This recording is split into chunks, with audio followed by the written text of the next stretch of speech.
10 சின்ன வெங்காயம் எடுத்து அறுத்து வச்சுருக்கேங்க. அரைக்கிறதுக்கு தேங்காய், சீரகம், ஒரு 1/4 டீஸ்பூன் மல்லி எடுத்து வச்சுருக்கேங்க. சின்ன நெல்லிக்காய் அளவு புளி எடுத்து கரைச்சி வச்சுருக்கேங்க.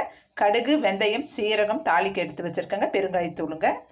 உப்பு தேவையான அளவு. சாம்பார் தூள் 1/2 டீஸ்பூன் எடுத்து வச்சுருக்கேங்க. காரம் கொஞ்சம் கம்மியாக வேணும்ன்ட்டு உங்களுக்கு எவ்வளோ வேணுமோ போட்டுக்கோங்க.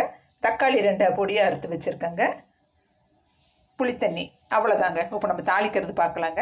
பருப்பு வேக வச்சு சின்ன டம்ளரில் நான் இன்றைக்கி மிளகு பொடி ரசம் வைக்கலான்னு சொல்லிட்டு பருப்பு வேக வச்சுட்டு தண்ணியை வடிச்சிட்டேங்க. இதில் கொஞ்சம் நான் மிளகு பொடி போட்டுட்டேங்க, 1/2 ஸ்பூன்.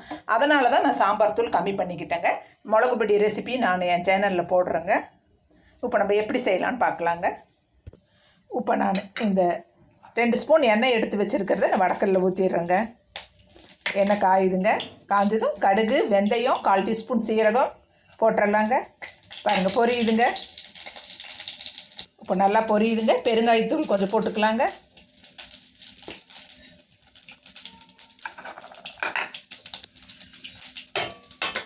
இப்போ சின்ன வெங்காயம் போட்டுடலாங்க. மல்லி, கருவேப்பிலையை போட்டுடலாங்க.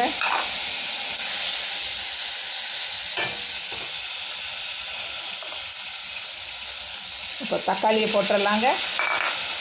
நல்லா வதங்கிட்டுங்க. பார்க்கலாம். நல்லா வதங்கிட்டு இருக்குங்க. இப்போ நம்ம என்ன பண்ணலாங்க, இந்த காயெல்லாம் போட்டுக்கலாங்க. காயை போட்டுட்டு பார்க்கலாங்க. கத்திரிக்காய், சௌச்சௌ, உருளைக்கிழங்குங்க. சூப்பராக இருக்குங்க இந்த சாம்பார். இப்போ எல்லாம் போட்டாச்சுங்க. இது நல்லா வதக்கிட்டு நம்ம பருப்போடு எடுத்து கொட்டிக்கலாங்க. காய் இப்போ நல்லா வதங்கிடுச்சுங்க. நான் பருப்போடு எடுத்து கொட்டிடுறேங்க. ஃப்ரெண்ட்ஸ், இப்போ சாம்பார் தூள் போட்டுக்கலாங்க. உப்பு 1 ஸ்பூன் எடுத்து வச்சுருக்கேங்க. உப்பு போட்டுக்கலாங்க. நான் சாம்பார் தூள் 1/2 ஸ்பூன் தாங்க போட்டேன். பருப்புலேயே ஏற்கனவே மிளகு பொடி ரசத்துக்கு போட்டங்காட்டி கம்மியாக தாங்க போட்டிருக்கேன். இது நல்லா வேகட்டுங்க. கொஞ்சம் வெந்த பிறகு நம்ம புளி தண்ணியை ஊற்றலாங்க. அதுக்குள்ளார அந்த தேங்காய், சீரகம், மல்லி இருக்கு இல்லைங்களா, அரைச்சிட்டு வந்துடுறாங்க நான் மிக்சியில் போட்டு. சூப்பராக கொதிச்சிட்ருக்குங்க. இப்போ நம்ம என்ன பண்ணலாங்க, இந்த புளி தண்ணியை ஊற்றிடலாங்க. புளி தண்ணியை ஊற்றிட்டு இந்த தேங்காய், சீரகம் இருக்குது இல்லைங்களா, அதையும் ஊற்றிடலாங்க.